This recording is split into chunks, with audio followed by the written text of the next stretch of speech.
we spent the past couple of years in a crazy hot market. Louisville home sales decline as demand outpaces supply. Effective communication is at the core of any situation. If you master these two ideas, you'll have a chance of being successful at residential real estate marketing. I think you need to be looking for investment opportunities that move the needle. The market will never crash if demand exceeds supply. This is what I've been telling you all along. This is the Jay Pitts Show. And we're back, folks. Welcome back to the Jay Pitts Show. I'm your host, Jay Pitts, here with Ryan Harris. Ryan, what's up? PGA Championship Week. Championship Week, which also must mean Wear Navy Day. I guess so. Wear Navy Day. Yeah. For those of you not listening only, Ryan and I are both wearing Navy polos. He has the Navy hat to go with it. I have the similarly colored jeans, whereas his are a little lighter. All very interesting stuff. Yeah, we text each other, of course, to line up these preferences for your viewing pleasure. Not serious. Okay. Not serious. But, I mean. Jay, whatever. I just saw this on X. Biden and Trump have agreed to a debate on 627 on CNN. 627 on CNN. Just announced Kennedy. it. Is Kennedy going to get in it? I don't know. I just saw it on Twitter like 10 minutes ago. I'll make sure to not record that. We talked last episode about low voter turnout. Mm-hmm. I still believe in that, but I think this might be the most watched debate of all time. Well, the crazy thing is supposedly Trump had like between 80 and 100,000 people show up for a rally this past weekend. That's pretty crazy. Which I thought was insane. And I saw pictures. Is he the male Taylor Swift? Or else I wouldn't I wouldn't have believed it, honestly. I wouldn't have believed it. But I have seen an uptick in advertisements. Mostly social advertisements, both sides. Raising money, asking for donations, that kind of thing. So I don't know, man. I don't know why when the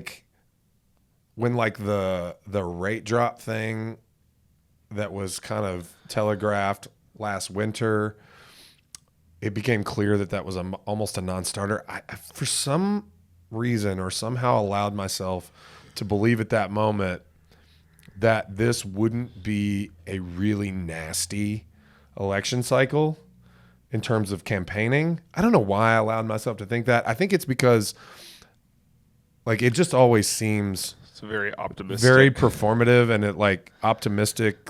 I don't think the economy was that good, but if they could drop rates and stimulate things again through reduced rates, then the economy would look better, and that would create a lot of arguing. But then when that didn't happen, I was like, okay, well, how can they argue that the economy is good when it's just not?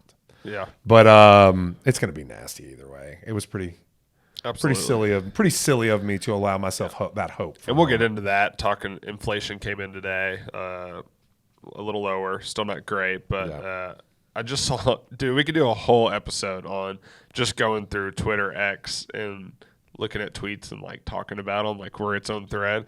I just pulled it up. A lot of the stuff I pulled today, when I plan this show, through all social media stuff or things I think of. So 2 hours before the show, an hour before the show, I throughout the week I favorite all these different tweets or bookmark things, or I write things in my notes app. So an hour or two before the show starts, I go through all these different things and put the show together for what I think's the best or makes the most sense for the show, whether I want to start out real estate and get away from real estate at the end or vice versa.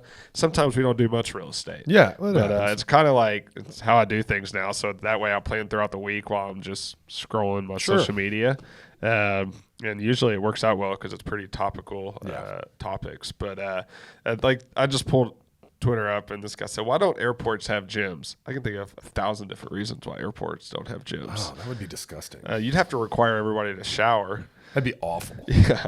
Airports are probably the most disgusting place on the planet. If you just think about it, the amount of people forced cattle call into this one specific area.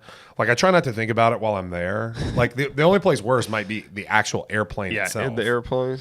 Yeah. There's nothing I think at one point I had a child on one of my kids on a flight with me, and they dropped a goldfish cracker on the floor of the airplane, and they picked it up and ate it, and I just wanted to give up being a dad at that point. I was like he's gonna catch like Ebola from that fish.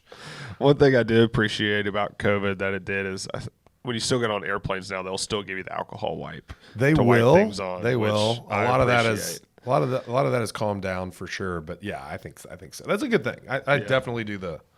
Oh, absolutely. You know. They're disgusting. It's also, I don't want to get canceled over this, but there's nothing worse than sitting in a seat on the airplane and it just sticking out like 2 feet over your waist because just somebody was sitting there that had to loosen it up as much as possible.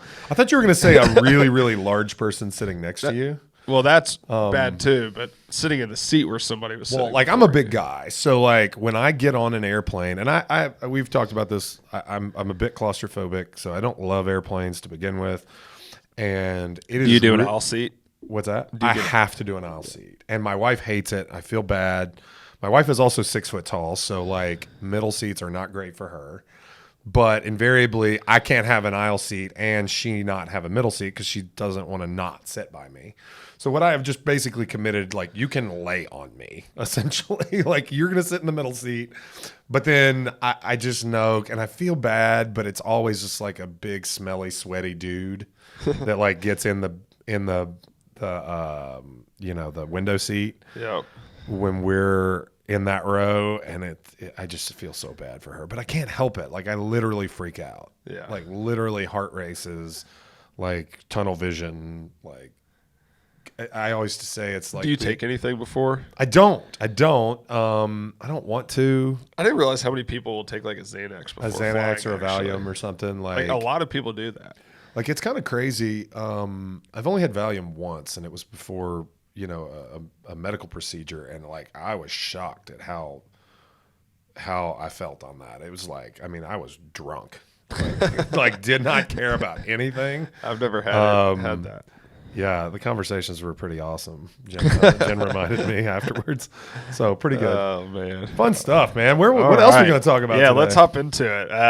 Let's just go to the CPI. So it fell to 3.4%. Just came out today. Last month it was 3.6%. So not a huge decrease, but it's definitely better than an increase. And now for sure. You're already hearing people talk about will this allow the Fed to cut rates yet? Yeah, no way. I don't think so. Some people are saying it. I saw somebody say they think rates will be below 7% by the end of the month now. Well, mortgage interest rates? Yeah. Well, mortgage interest rates can go down and can go up regardless of what the Fed does. And so, yeah, maybe with the anticipation that we're back on the decline, because we were on the decline for a pretty considerable amount of time and then saw 2 consecutive months of increased CPI. Yep. I think it's very negligible. 3.4, 3.6. They still don't count housing, still don't count foods. Yeah, Like, it's I mean, you have to read between the lines with respect to any of these, inflation numbers, job creation. I mean, so like, they want to say that the last jobs report came out and was like incredibly favorable, but like they don't control for government created jobs. Like, so something like, 60% of the jobs created in the last jobs report were government created jobs, right? Which is inflationary. Like, the government has to pay those. So anyway, I think you're just trying to read the winds of change. And I don't think a 2.2% or 0.2% decrease is negligible at all. Yeah. Well, either way, though, it's better than going up. So we'll see. Hopefully that continues. Not very confident it will. I don't think anybody is. And I don't think anybody feels that it actually decreased. But hey, if the number being tweeted out and them saying it makes things rip, I'm all for it. Yeah. So we'll see if it continues. Yeah, I don't know, man. I mean, I would like to see a tapering of mortgage interest rates. That would be good for us. I think moderate declines are not bad for the economy as long as inflation doesn't spike. Yeah, for sure. So, all right. And, we just kind of hopped into this topic. This show, we have a few real estate topics first, and then we're going to get into talking about Roaring Kitty, if you know what that's all about, GPT 4.0, and a couple sports topic, and then service industry topic. So Nice, good well. show for you, but we're going to knock these real estate ones out first. Okay. So this next topic, well, we'll go to the consumer question first. So this real estate agent is asking, at what point should an independent agent start considering starting a team? That's hilarious because we literally just talked about this just before we started recording today, in the tactical training. It's being run by one of our agents, Tracy French. It was actually a class on time management. Nice. But we ended up talking about Tracy's transition from becoming an independent agent to a team lead. So it's very timely. Her path was very different. Tracy shared with us her obscene production from her first year 2 through year 5 in the business. Like she did 12 deals in year 1 with a full-time job, which is awesome. incredible. But then was very quick. Like in year 3, she did like 90 deals. Yeah, that's crazy. And pretty insane. Hit the peak in year 5, I think, before starting her team at like 123 transactions. Like, girl's insane. But anyway, what I told most of the room was, Which, I don't think Jay thinks anybody should do that. Doesn't suggest that for anyone. No, and she said as much. I mean, that was kind of the gist of the presentation, was like, don't do this to yourself. Yeah. Like, yeah, it's great to make the money, but like she even acknowledged like it caused her to make mistakes that she had to give back some of the money to correct. Yeah. Right. And so, and said that she was fortunate that, there wasn't a more catastrophic mistake that cost her a substantial amount of money. But, so anyway, all that to say, what I usually tell folks is 35 to 40 units, self-sourced, right? Not with leads from a team lead, but like self-sourced. Now it could be leads that you've paid for, that you've procured. Yep. Could be, new construction deals. It could be FSBOs. It could be expireds. It could be sphere of influence or referrals, obviously most common. But if you can get to 35 or 40 deals self-sourced per year, then you're about ready to be a team lead. And it can happen sooner than that, depending on your volume, right? Because your average sales price is pretty obviously different person to person. If you have a higher average sales price, then you generate the revenue to spend the money that you need to spend to be able to support a team member. But like really, if you're, let's say you've done 3 years on a team or 2 years on a team and you've had great production and you've banked a lot of clients that are going to be turning into repeat customers, you've got some good referral sources. You really know how to do a transaction. You're at your current level of production, you're capable of hiring some sort of transaction coordination and leverage. And you can do 30 to 35 or 40 is really maximum, in my opinion. 20 is not enough unless you have really high volume. 30 to 35 is pretty good, pretty safe. Because you don't, again, want your client experience to suffer as a result of you being too busy. Because frankly, if you wait till you're more like 50 deals, it gets harder. Also, when you start a team, when you bring on employees, when you bring on agents that you have to mentor, or employees that you have to hold accountable, you have HR concerns, you have, payroll, you have more complex taxes, you have additional expenses. Like, it gets harder before it gets easier. If you wait till you're 50 deals, like, your customer experience is really going to take a hit. Like, that 30 to 40 is a sweet spot. 40 is almost too many. Yeah, no, I like that. Being able to put a quantitative number on that is really good for anybody listening.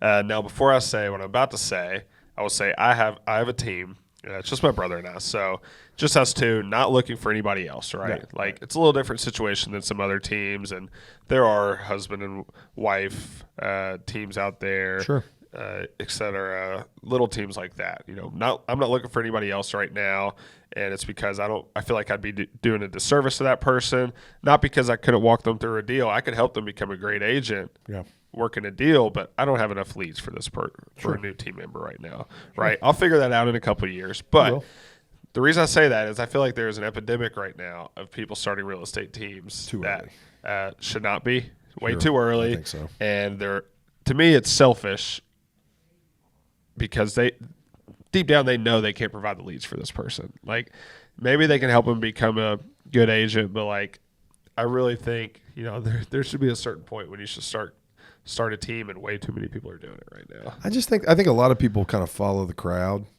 You know, there are a lot of agents that are not experienced enough, don't have the problem solving skills, don't have the leadership skills.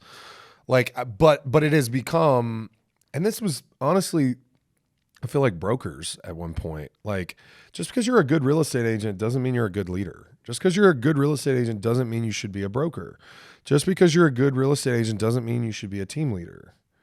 Right? So, you know, our industry is very vocal, right? We're very loud and in your face.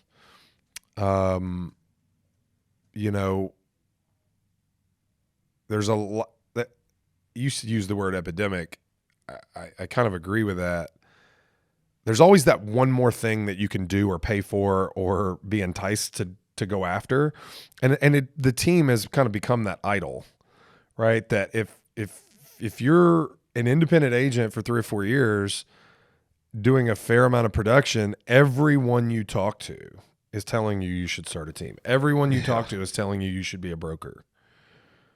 But like, maybe you just need to be a good real estate agent for a little longer. Yeah. Right? Maybe you need to learn how to say no to the wrong clients first.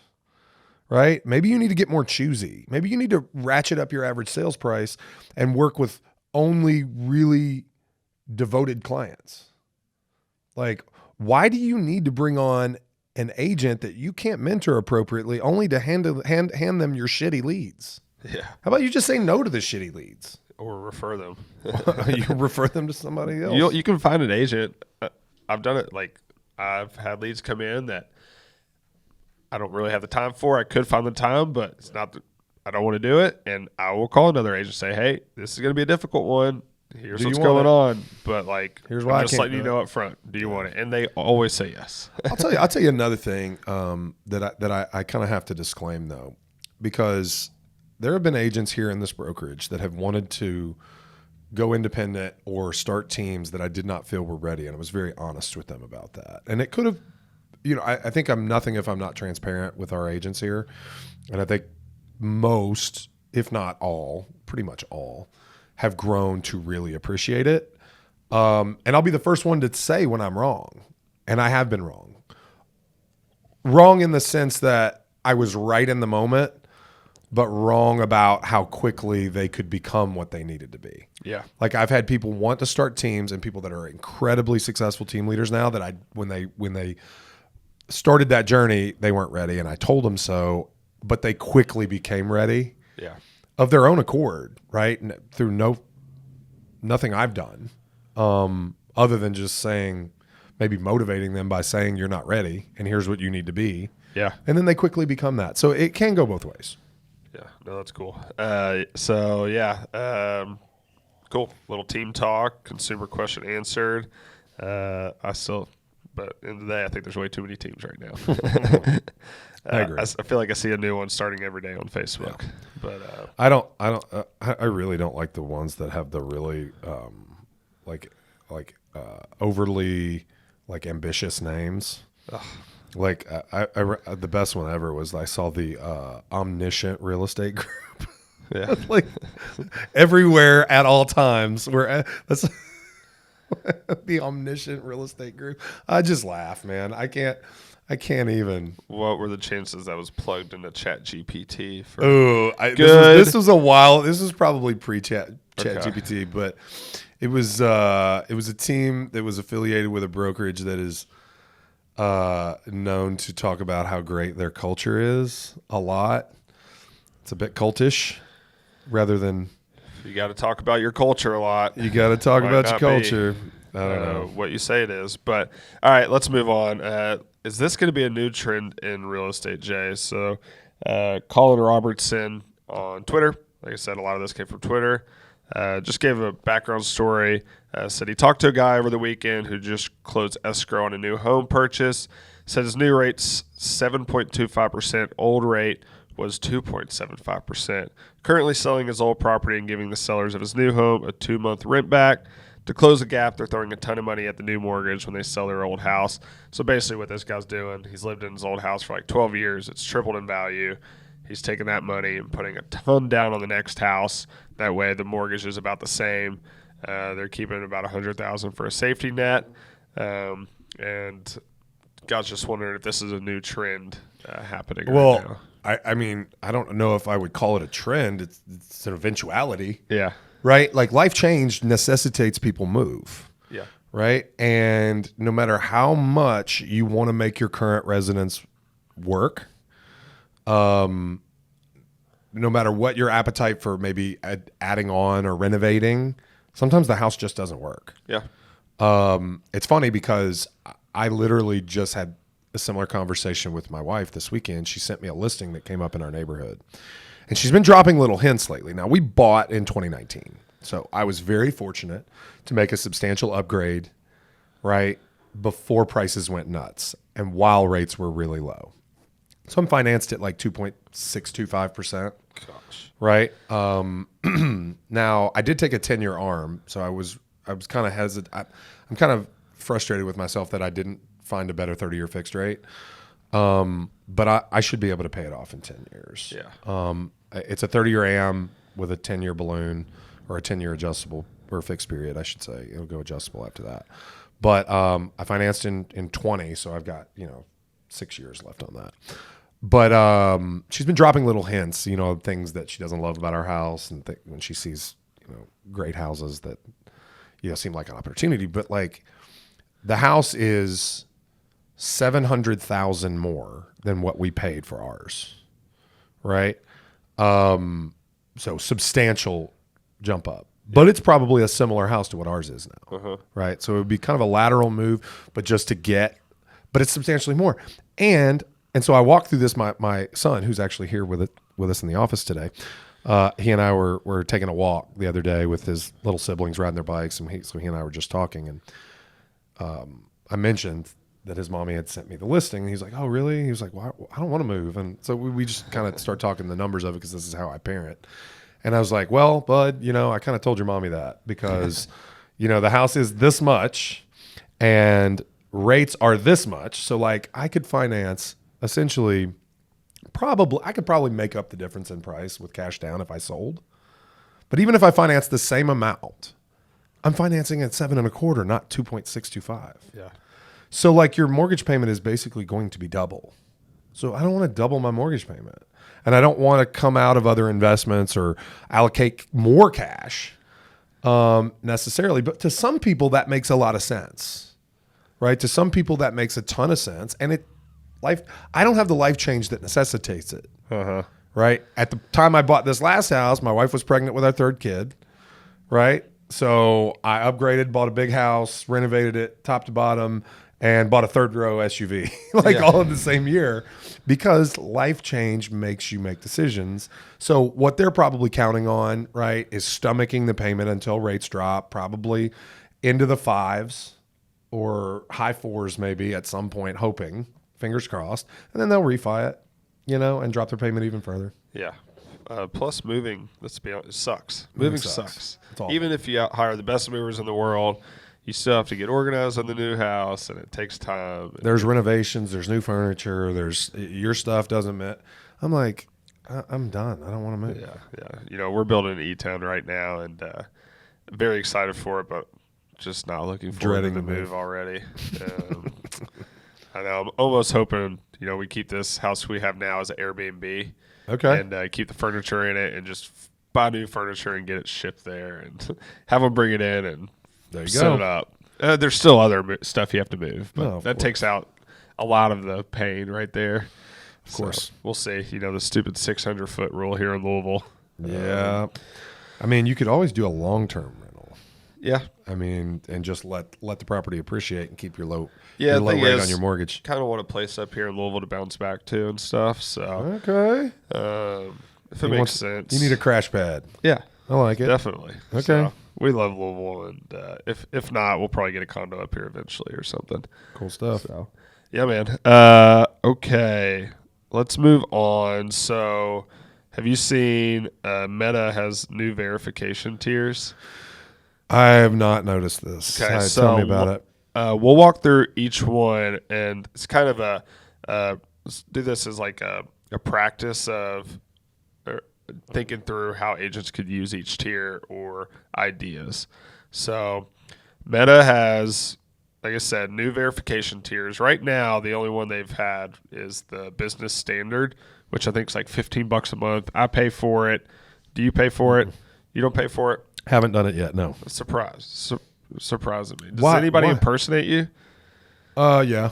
So I think that's the reason a lot of people do it. I think a lot of people. What I've heard is a lot of people do it because they think that. I mean, it's catastrophic for some people. Like one of our agents. So Jeremy Byers just had his Instagram nuked, completely nuked. Like lost it. Hacker got control of it. Did some questionable stuff in the DMs, and Meta just shut him down. Yeah. Completely deleted his account, and he can't get it back. Like I mean, I've also heard that even with verification, you can have that happen. So Yeah, I think it's way less likely though. But maybe I'll do that. so these tiers are kind of crazy, man. The price of them. So we'll just walk through. Business standard plan is $15 a month still. That offers a verified badge, improved search ranking, and customer support, along with an enhanced profile and search optimization. So a lot of buzzwords in there, but basically you get a blue check mark. Blue check. Now there's the Business Plus plan. This is the next one. This is $45 a month. It includes all standard features with the addition of having the opportunity to be a featured account, which apparently the featured account's like a new place on the feed for featured accounts to be on. So don't really know what that looks like yet, but you get linking capabilities and up to 2 reels per month. So you can run a couple reels and put a link, I guess, on the screen in the video. There's a business premium plan that's $120 a month. Extends the benefits of the Plus plan with priority customer support and expanded profile customization, a more featured account, up to 4 links and reels, employee impersonation protection, and customized messaging chats. So once again, don't know what a lot of that means yet. But you can get 4 links and reels. Then there's the Business Max plan, $350 a month.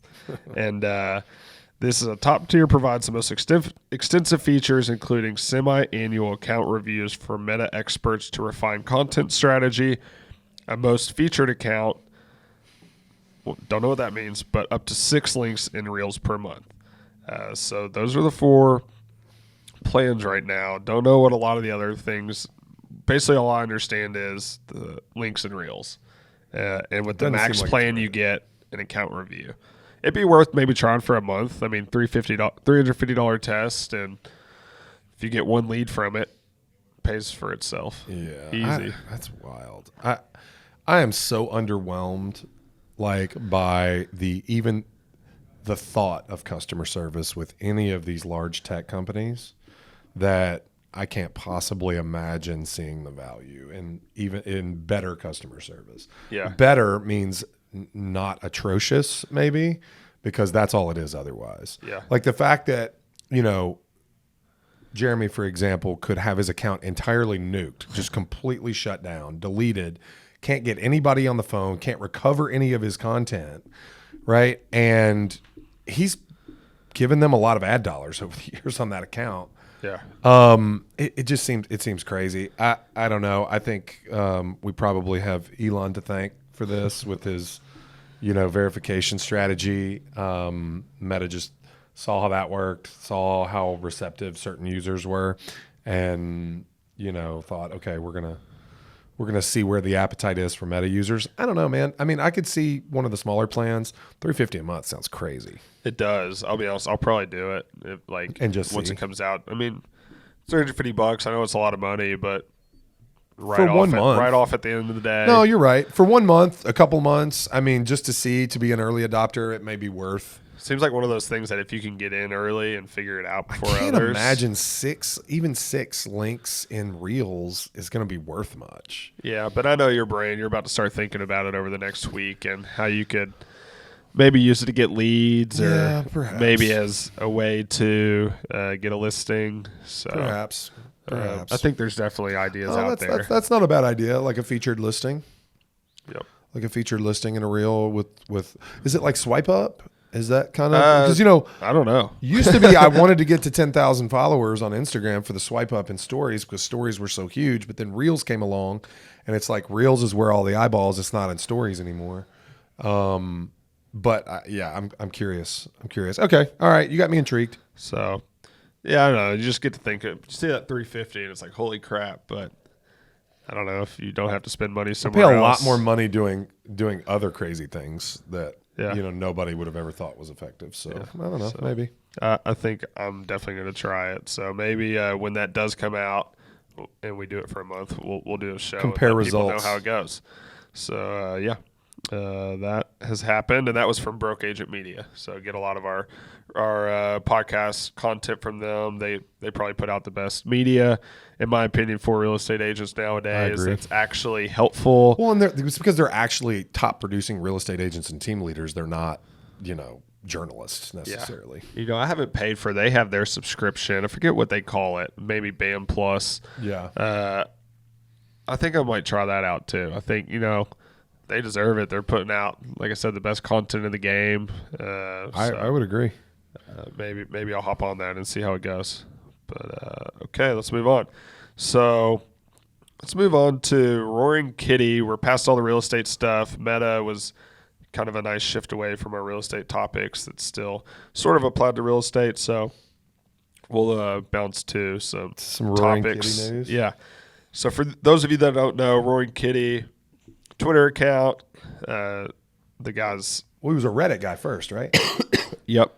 Reddit guy first, and now he's on Twitter, and he started the whole GameStop craze 3 years ago, Yep. 4 years ago, and hasn't tweeted in 3 years, and finally did this week, or maybe first, last week. We talked about the video. We talked about the movie not that long ago. Yeah, here I on still the haven't show. watched it. It's worth watching. It was made by the same individual. So I don't know if there's an accompanying book. There probably is, but there's an author by the name of Ben Mesrick that has made a career of writing stories about young business people, like game-changing business people. So, and really not even that. He wrote a really good book that I read about the start of the stock exchange in Dubai, commodities traders from Manhattan that like had an impact on that. He wrote the book that got made into the 21 movie, the MIT blackjack card counters. He also wrote the book that was the Facebook movie was made out of, Social Network. He's done a lot. So he is and I want to say it's Steven Soderbergh. I could be wrong, but whoever made the 21 movie and the Social Network movie had a collaboration with Ben Mesrick on this project, and it was released on Netflix not that long ago. It was a decent movie. You know why I didn't want to watch it? Because I missed out. A little sour. Yeah. A little sour. So. But I watched it. It was a good movie. It gave me a better understanding because, we were all here breakneck pace in real estate at the time that all this was going on. But like we were coming in every day and flipping on the TV and watching the financial news to try and see what GME and some of the meme stocks had done. Yeah. But it's been crazy. But yeah, so talk about Roaring Kitty's yeah, so he just tweeted a meme of a guy sitting up in a chair on his phone. And the stock on May 10th was trading at $17 a share. May 14th, it jumped to $61 a share. Now, are we talking about GME? Yeah. Okay. So now it's down big today. It's down 30% today, and apparently he's been tweeting every hour, and it's not moving now. Really? Well, AMC has had a ton of movement too. So on May 10th, AMC was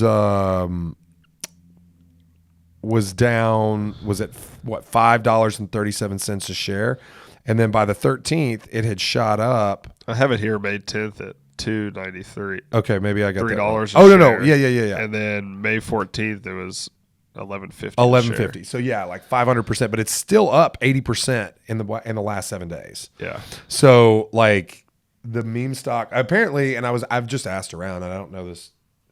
Apparently, there's a whole bunch of shorts. I think $1 billion was liquidated. Yeah. So like basically, it was very strategic, the timing. I missed out this time too, and I'm not ever going to chase this. Do you own these? No. Okay. So So basically, you would have had to have guessed that he would come back, or saw his tweet like in the first 20 seconds of it being out, and then buy a bunch, and then wait until it and ride it and sell. But like that's the whole thing is they supposedly don't sell, but I think that's a joke. Yeah, there's no telling how much money he made in the last week or so. Yeah, but yeah, so Roaring Kitty's back. That's our first topic that's non-real estate. And now we're going to jump to anything else on it before we No, I I thought it was interesting. Like these stories, they never fully go away. Yeah. Like No.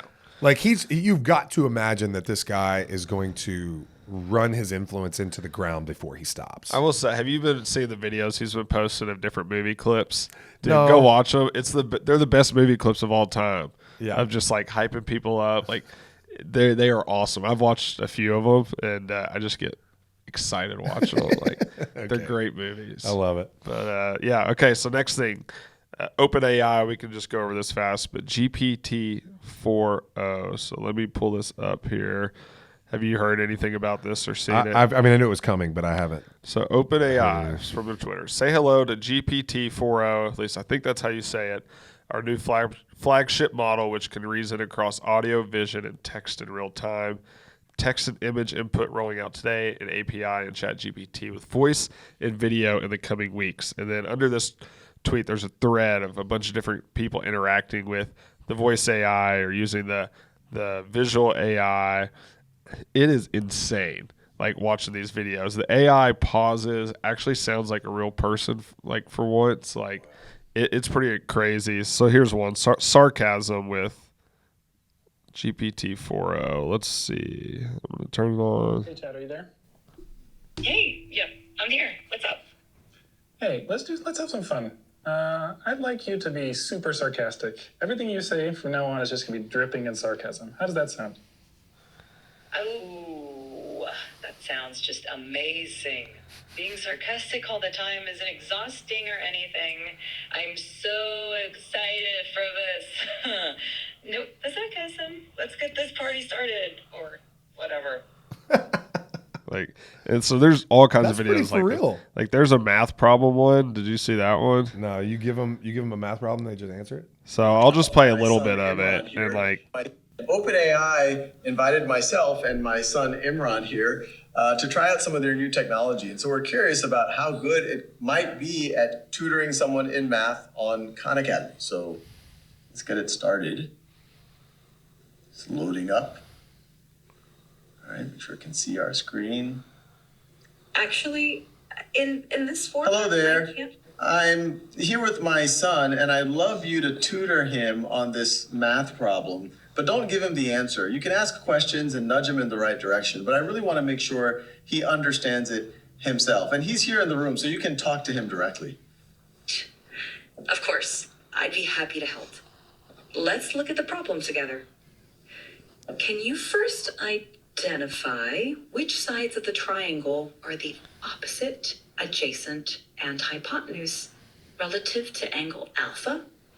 All right, so I'm pretty sure this is the angle alpha right here, right? Perfect. That's correct. Now, looking at the triangle, which side do you think is the hypotenuse? Really, Remember I the mean, hypotenuse?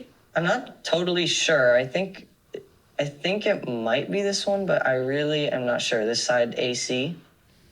You're close. Actually, side AC is called the adjacent side to the angle alpha. Wow. So there's a little bit. That's like there's think- another minute and a half of that, but Yeah. it walks them through it. And what's crazy is the AI just like pauses on certain words, and I thought it was crazy to hear, and of course, I mean, if that's video, I'm not watching Ryan's. I'm just It hearing is, the sound. so the It problem is on a mimics- little iPad, and he writes on it, and then the AI I guess knows he writes on it, and it's like, well, that's not the right side, but let's walk The through this. pauses, like almost like I'm doing now. Like the pauses, like when you are like thinking, like how I just spoke that, is kind of crazy. It's very human, and you have to imagine that they intentionally like program the machine to do that. Absolutely. Well, I guess It's got to be. Or did So, it learn on like- its own? That's even scarier. Yeah, I know. That's what I said, I guess. There's a guy that does interview prep with it, a dog meeting GPT-4o using the camera. And like, it's insane, man. Like, go through and watch some of these videos when you get a chance, and your mind's going to be blown. And then under all these, somebody said, okay, I'm like 90% convinced AI is going to destroy the world in 15 years. I can't say that I disagree. It's pretty scary. I mean, I hope we harness it, but I don't have a lot of confidence. Yeah. But all right, last two top picks. These are both, I guess, debates. Okay. The first one, not so much. The last one is, but this one. So I was thinking, Tom Brady roast got me to thinking: is he the only GOAT in any male sport that doesn't get debated? So like everybody, to my knowledge, is like, yeah, Tom Brady is the greatest of all time, and I don't really hear anybody debate it. Okay. Well, let's go through them.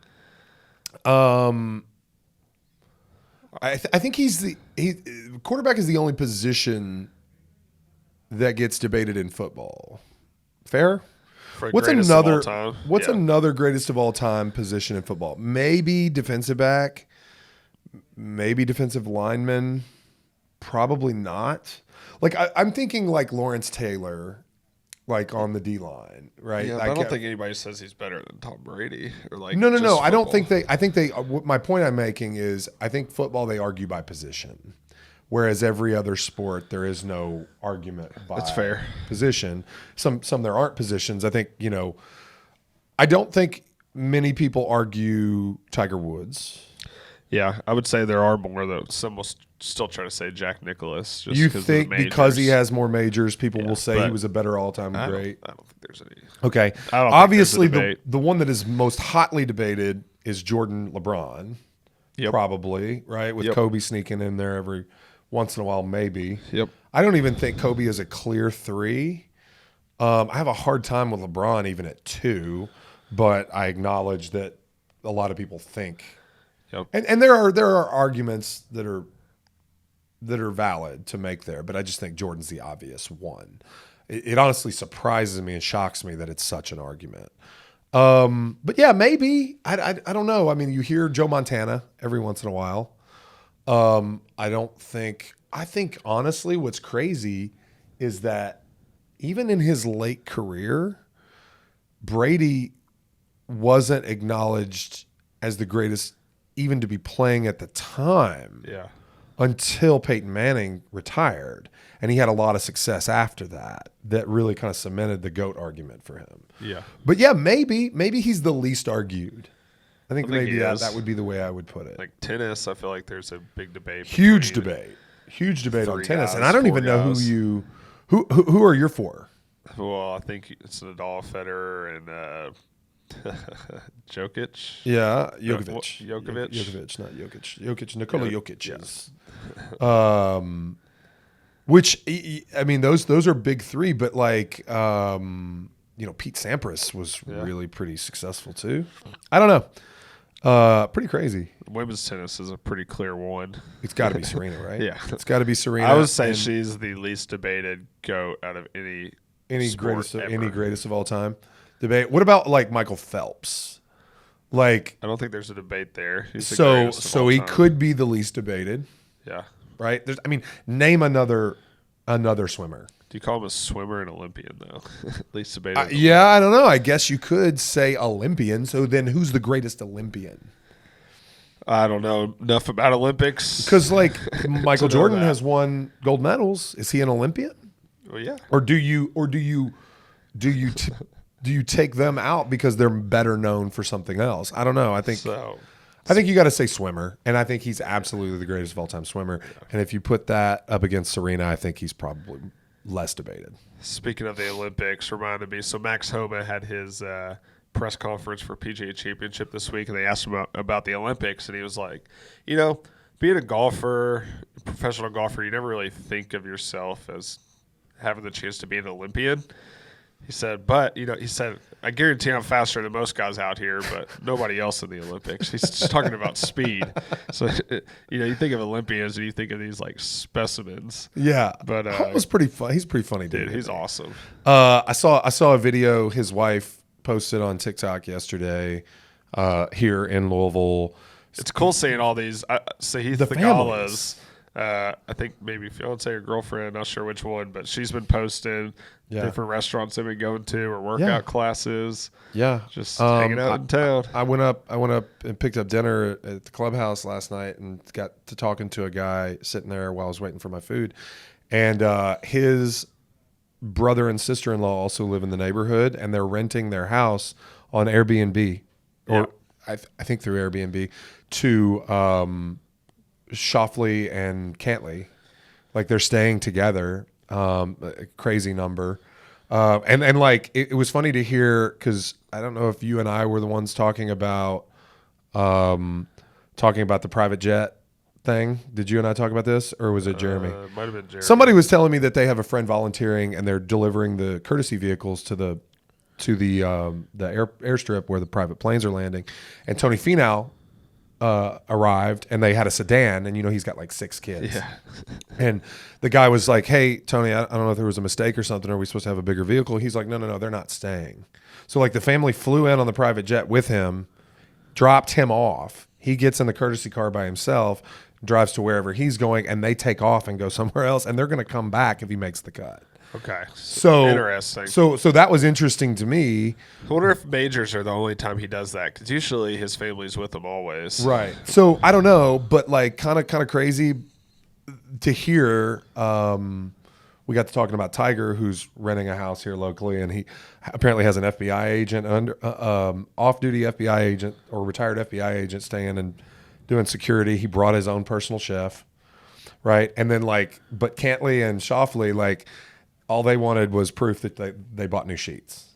Like they literally, whoever arranged the travel for these guys, they had to be sent proof of new sheets being purchased for the house on where they would sleep. Tiger apparently brings his own mattress. I believe it. Probably an 8 sleep if I had to guess. I mean, no idea. I want an 8 sleep so bad. Have you seen those? No, I haven't. Dude, look them up. You'll want one too. Okay. It's like what every major professional athlete sleeps uses. on? Yeah. It's basically a smart mattress that Okay. you hook up put water in this little tank beside it, and you can blow cold air through it if you want, or warm it up if you want. So my wife's side could be warm and mine temperature could in be the cold. morning when you want to wake up. Yeah. As we sit here in my 68-degree office where I love it cold. We've talked about this. Hannah has to wear a sweater. Anyway, no, dude, it has been fascinating to hear some stories about the pro golfers come in. Did you see the U.S. Open winners dinner or whatever? PGA Championship. PGA Championship. Yeah. Sorry, PGA Championship. What's it called? The Champions Dinner or Champions something? Dinner The at Champions Churchill. Dinner. So apparently it was at Churchill at Churchill with the. They were on the paddock. That picture, right Really? in front of the Twin Spires. Pretty cool. Did you like John Daly. John Daly's beard? I tweeted. I responded to it. I said, Phil's fingers just twitching, ready to pull up the Twin Spires app. The best part was the one I saw that said it's a bad day to be a Miller Lite in Louisville. Yeah. And it was like a zoom in on. Oh, I'm sure he's doing a meet John and Daly. greet at one of the Hooters here with the sponsorship. I don't know that there are any Hooters left open. There are. Are there? Yeah. The DuPont one closed? The one over by Norton Women and Children. I think that one closed. No, it's open. Is it really? Yeah. Okay. Went like a month ago. He knows. But you know why I think they might all close is because of Twin Peaks being here. I am not a patron. So You go by Twin Peaks any day of the week, and there's 800 trucks and electrician vehicles and plumber trucks, man. and I mean it is packed 24/7. That's funny. Never been there either. So, So I they can't might say. put Hooters out of business. Well, we'll see. All right, last topic. Quick question. All right, Jay, when you go out to eat, Yes. would you rather your service be slow but the waiter's nice, or would you rather the service be fast but the waitress is rude? This is tough. I like to be a good tipper. And when I say a good tip, I don't mean like 100% of the bill or 50% of the bill. I like to do 25% or more in most cases. I typically tip well even if the service is slow. because I don't necessarily think that that's the waiter or waitress's fault. If the waiter or waitress are ignoring you, then I have a hard time tipping what I want to tip. I will not, under any circumstance, tip what I want to tip if they're rude. It's the only time I will dock a tip is if you're rude. Yep. Because I think like the bar is pretty low with me. You knock over a glass of water on my table, I don't care. You didn't do it on purpose, right? But if you're rude to me, you didn't have to be rude. I'm not going to be rude to you. I don't send food back, even if it's not prepared the way I want, right? I just chalk it up to that happens every once in a while when you go out to eat, right? I'm not going to be rude to you. You don't need to be rude to me. So I don't know how to answer that question. I would love to say I would rather it be slow and polite and slow and nice. It's probably situational, right? Like if you're in a hurry. But it is situational mostly because of kids. Because when I go out to eat, I have kids, and like slow is really hard with kids. Yeah. It like the circus is going to get out of the ring if you're slow. So I don't know. I still would say probably slow. I would rather if it's slow and polite than rude because there's no reason to be rude. Yeah. I agree. You know, the only thing that really gets on my nerves now going out to eat is when you're done with your meal and you're waiting to pay. If it takes a long time to pay, either to get your check or they take it and it takes a long time to come back, that gets on my nerves big time. And I don't know whose fault that is, but it won't keep me from leaving a good tip if everything else Sometimes I think mostly delays are either the kitchen or the server being oversat, like their section getting oversat. Probably the case when it comes I mean, to like if you're trying really hard and I see you bouncing around like 9 tables, like that's just really hard to do. Yeah. And I'm gonna feel sorry for you. I'm not gonna be rude to you because you're slow or you didn't get my drink order or whatever, or you forgot something. Like none of that bothers me really. Yeah. And I'm like over the top nice. Oh, me too. And usually if it's like a long time to get the check, it's not even that I'm like frustrated at them. I'm frustrated probably because my kid's over here yelling and wants to leave. And that's right. And wait until he's old enough to like start throwing stuff and like being loud. Well, now he sits up there and he's trying to grab everything. I know. He's getting there. It's fun. It's fun though. He's throwing balls and stuff now. Like that's cool. He'll launch them. That's cool. So that's kind of fun. I made a deal with Colton last night that if he got all 4 stickers on his behavior chart at school, that he and I would have a wrestling match at the end of the day. Every time, because he wants to wrestle, man. He's just like he's like a baby. Jeremy called him a baby silverback the other day, silverback gorilla.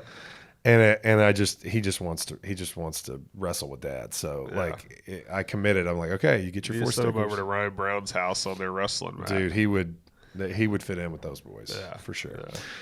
All right. Is that what we got for today? That's it, man. Hey, real quick before we move on, the groups are out at the PGA. What is your best group?